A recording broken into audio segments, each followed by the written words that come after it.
নমস্কাৰ আজি বিশেষ দিনটোত মই ৰক্তিম বৰাই আমাৰ সোণালী অসম নিউজ চেনেলৰ তৰফৰ পৰা আপোনালোকৰ ওচৰলৈ লৈ আহিছো এগৰাকী যুৱতীৰ যি জীৱন যুদ্ধৰ যি আজি সুফল লাভ কৰিছে তেওঁ যিমানখিনি কষ্ট কৰিছে তাৰ আজি তেওঁ পৰিণাম পাইছে খুব দুখৰ এটা দিন আছিল আজি ছমাহৰ আগত তেওঁ নিজৰ ককায়েকক হেৰুৱাব লগা হৈছিল কিছুমান মানুহৰ বৰ্বৰতাৰ ৰুখত পৰা তেওঁৰ ককায়েক জিতুমণি ডেকাৰ যি মানে ঘটনা সংঘটিত হৈছে সেই ঘটনা আজি তেওঁ ন্যায় পাবলৈ সক্ষম হৈছে গতিকে আমি পোনপ্ৰথমে আসলতে সেই দিনটোত কি ঘটিছিল আৰু কিদৰে তেওঁ আজি ন্যায় পাবলৈ সক্ষম হৈছে এইখিনি সকলো জানিম কিন্তু পোনপ্ৰথমে আমি সেই দিনটোত কি ঘটিছিল আমি জিতুমণি ডেকাৰ ভগ্নী জোনমণি ডেকাৰ পৰা জানিব চেষ্টা কৰিম হয় পোনপ্ৰথমে ৰাইজে জানিব বিচাৰিব আপুনি সেই দিনটোত মানে সেই দিনটোৰ কথা পোনপ্ৰথমে ৰাইজে জানিব বিচাৰিব সেই দিনটোৰ কথা মনত পৰিলে মোৰ বুকুখন কঁপি উঠে সেইদিনা মঙলবাৰ আছিল কিনকিনীয়া বৰষুণ দি আছিল এই মতি সোনকালে দেৰি নকৰিবি আকৌ মই ষ্টাৰ্ট দিলো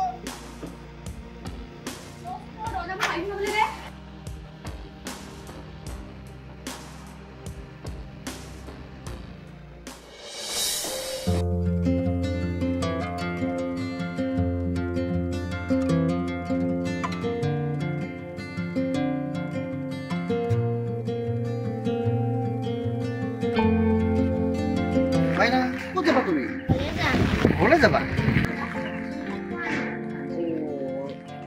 মা নাহিলে দেউতা নাহিলে কোনফালে তোমাক মই লৈ যাম দেই খালি বাজনীক মই আগতে লৈ আহিব লাগিব এইফালেদি তাৰপিছত তোমাক পঠিয়াই আহিম হ'ব না তুমি চিনি পাবা ঘৰটো আপুনি পাবা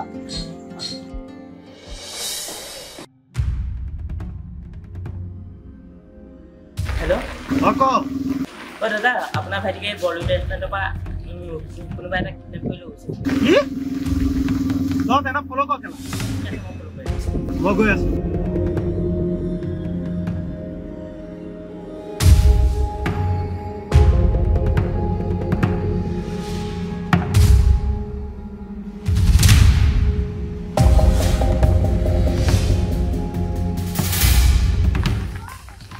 মানে বুজি পোৱা নাই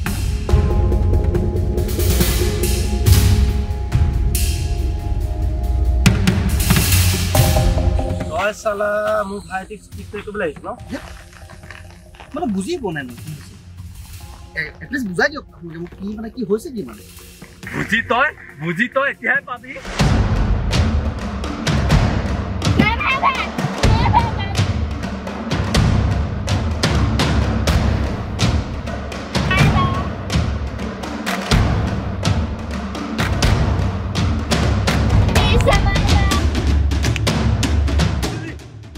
মৰিলে নিকেলা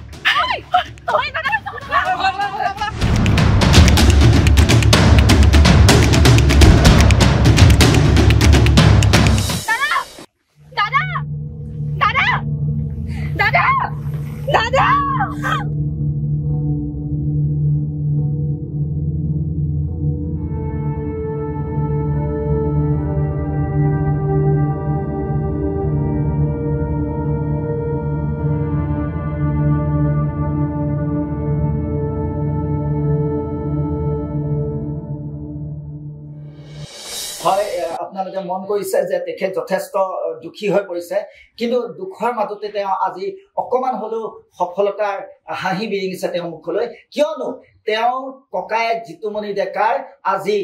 তেওঁ ন্যায় পাবলৈ সক্ষম হৈছে মাননীয় আদালতে তেওঁ ন্যায় দিবলৈ সক্ষম হৈছে যি তিনিজন যুৱকৰ বৰ্বৰতা বলি হৈছিল তেখেতৰ ককায়েক জিতুমণি ডেকা আৰু ইতিমধ্যে আদালতে তেওঁলোকক যাৰা জীৱন কাৰাদণ্ডৰ শাস্তি প্ৰদান কৰে ধন্যবাদ আৰু এনেদৰে সাহসিকতাৰ প্ৰমাণ আমাৰ দাঙি ধৰিব আমাৰ অসমীয়া প্ৰত্যেক যুৱতীয়ে যে সাহস কৰিলে আৰু যি সত্যৰ লগত যুঁজ কৰিব যি সত্যৰ লগত থাকিব তেওঁ এদিন নহয় দিন দেৰিকে হলেও ন্যায় পাবলৈ সক্ষম হ'ব আৰু আহক আমি সকলোৱে এটা সিদ্ধান্ত লওঁ যে এই যি নিষ্ঠুৰ বৰ্বৰতাৰ ৰোধ কৰিব লাগে তাৰ বাবে আমি নিজে প্ৰত্যেকজন ব্যক্তিয়ে সচেতন হোৱাটো অতিকে প্ৰয়োজনীয়